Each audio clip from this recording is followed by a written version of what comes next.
ছেলের মা ছেলের মা ছোট্ট থেকেই শিক্ষা দেয়, মেয়ের মা বলিনি, ছেলের মা ছোট থেকেই শিক্ষা দেয়, তার ছেলেকে ভালোভাবে মানুষ করে, বড় করে, একদিন বিয়ে দেয়।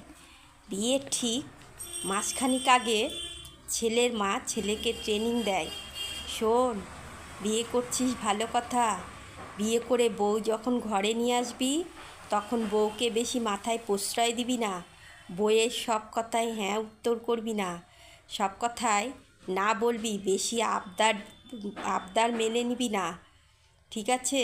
যা বলবে তাই করবি না। মেয়েটির মা ভাবে যাকে তার ছেলে বিয়ে করে নিয়ে আসবে সে হচ্ছে একটা দাসীবাদী, সে হচ্ছে একটা নিচু জাতের, সে একটা নিচু মনের, অশিক্ষিত, তার তার ছেলের সঙ্গে তার ছেলের নিচে থাকবে সব সময়। এটা হচ্ছে ছেলের মায়ের শিক্ষা বিয়ের আগে। তাই বিয়ের আগে অন্ততপক্ষে সেই পুরুষগুলো একটু মায়ের শিক্ষা থেকে দূরে থেকো। যদি বিয়ে করতে হয়, নিজের শিক্ষা, নিজের স্বাধীনতা, নিজের মানসিকতা বিচার বুদ্ধি করে তারপর অন্য একটা মেয়েকে ঘরের বউ করে এনো।